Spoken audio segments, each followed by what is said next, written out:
Myself Arpita, I am learning 2020 batch. Today I am here presenting a case of a 60-year-old female patient from Line Park, Muradabad. OPD number 9872. Occupation, she is a housewife. Date of admission 23 December 2025. Patient present complaint.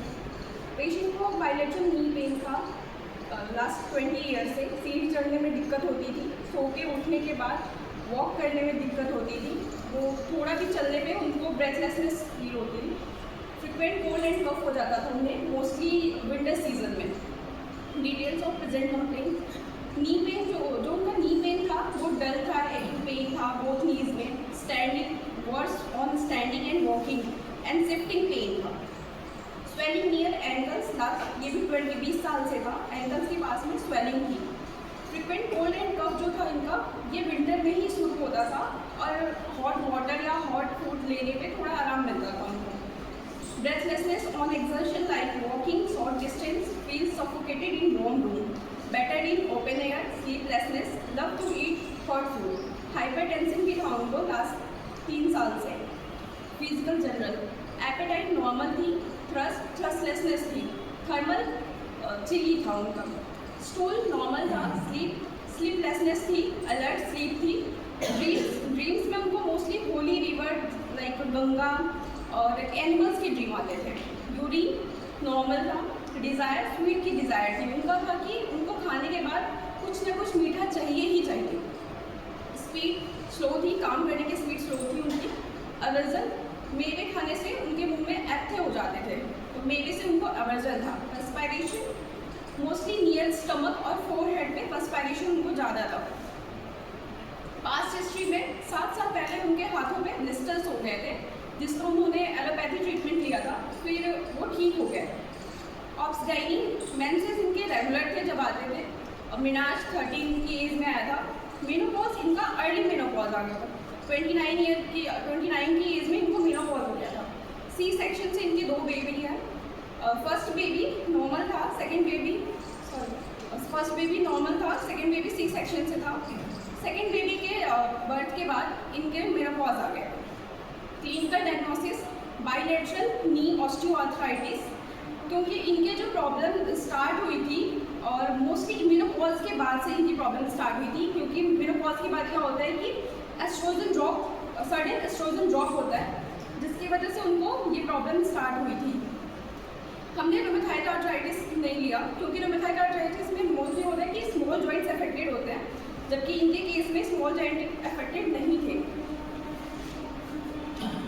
Miasmatic diagnosis predominant psychotic नियोज with underlying sonic background. Mind and disposition, इनका will जो था week था.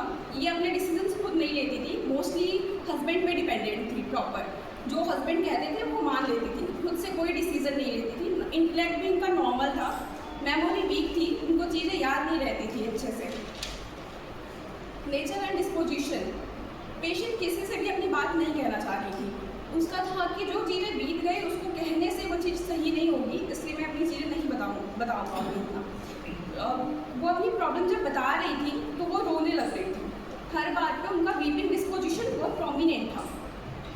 इनकी early as में शादी हुई थी और इन्होंने बीए भी कर रखा था. तो मैंने पूछा लाइक अगर आपने बीए कर रखा है तो आप आगे भी तो परस्यू कर सकते थे स्टडी. तो इनका कहना था कि उस टाइम पे इतनी स्टडी कौन करता था, जैसा हस्बैंड जॉब करने वाला था, इसलिए मैंने कुछ नहीं बोला, मैंने कर लिया, घर के काम में ही इन्वॉल्व हो गई मैं बहुत ज़्यादा. ये अब इनका ऐसा कहना है कि स्टार्टिंग में हस्बैंड जो थे वो ड्रिंक करते थे, तो ये मना करती थी. तो लड़ाई इनकी आपस में काफ़ी लड़ाई होती थी. लेकिन लास्ट में क्या हुआ कि इनके हस्बैंड भी मानते ही नहीं थे, तो इन्होंने बोलना ही छोड़ दिया. इनको लगा कि मैं बोल के भी क्या करूँगी जब ये मानते ही नहीं है, तो धीरे धीरे इन्होंने बोलना ही छोड़ दिया. फिर अब इनका ऐसा सीन है कि ये अब ना अपनी फैमिली से बहुत ज़्यादा अटैच है, ना बच्चों से ना हस्बैंड से, क्योंकि इनका है कि मैं कुछ भी बोलूँगी लड़ाई होगी और मुझे लड़ाई नहीं चाहिए, जो जैसे चल रहा है चलने दो. ये अपनी डॉगी से बहुत ज़्यादा अटैच है. कहती है कि मेरे पास मेरा डॉगी है, मैं उसके साथ ही खुश हूँ, मुझे और किसी से कुछ नहीं चाहिए. इनको रोना तब आता है जब इनकी बात कोई समझ नहीं पाता है या अपनी बात ये कह नहीं पाती, तो इनको रोना आता है. एंगर गुस्सा भी इनको नहीं आता जल्दी, और अगर गुस्सा आता भी है तो किसी पे दिखाती नहीं है, वो या तो रोने लगती हैं या तो शांत हो जाती हैं। और वो बाकी ज़्यादा कुछ बता नहीं रही थी, उनका वही था कि बताने से चीज़ें सही नहीं होंगी या फिर क्यों पूछ रहे हो इतना, ये सब। तो बहुत ज़्यादा इन्होंने नहीं बताया मुझे, जितना बताया इतना ही है। Analysis and evolution, thirstless, BP disposition, needs consolation, local knee pain, bilateral shifting, dull acted, worse walking, standing, cough, thick white sputum, premature, menopause, recurrent winter colds, rubrics भी taken, mind forsaken feeling, क्योंकि इनका था कि इनका कोई नहीं है, mind taciturn, mind weeping answering a question at, respiration catcher, aggravate, extremities swelling ankles, general food and drinks with desire. हमने जो मेडिसिन रूल आउट फाइंड की थी वो पल्साटीला, आर्सेनिक, लाइकोपोडियम आई। पल्साटीला, हमने पल्साटीला 200 1 डोज प्रिस्क्राइब की उनको, क्योंकि इनमें वीपिंग वाइल आंसरिंग क्वेश्चन है बहुत प्रोमिनेंट थी। और दूसरी चीज़ ये फॉर सेकेंड फील था इनके अंदर कि मेरा कोई नहीं है, इसलिए ये अपने डॉगी से अटैच हो गई, फैमिली और बाकी मेंबर्स को छोड़ के। हमने आर्सेनिक नहीं दी उनको, क्योंकि आर्सेनिक में रेस्टलेसनेस और एंजाइटी होती है, जबकि इनके में रेस्टलेसनेस और एंजाइटी जैसा कुछ नहीं दिखा हमें बहुत प्रोमिनेंट। लाइकोपोडियम भी नहीं, क्योंकि अपने डिसीजन खुद ही नहीं खुद के लिए डिसीजन नहीं ले पाती है, स्टैंड नहीं ले पाती। और लाइकोपोडियम एम्बिशियस भी होता है, लेकिन इन्होंने बीए करने के बाद भी कुछ आगे का करने का नहीं सोचा, तो लाइकोपोडियम हमने इसलिए रूल आउट कर दी on the basis of mental. Thank you. First follow up आया 9 तारीख को। तो पहले जब पेशेंट आई थी तो वो काफ़ी डल सी थी, वीपिंग रो रही थी हर बात पे, बट 9 तारीख को जब फर्स्ट फॉलोअप आया तो वो काफ़ी स्माइल करते हुए आई कि मुझे बहुत आराम मिला आपकी मेडिसिन से।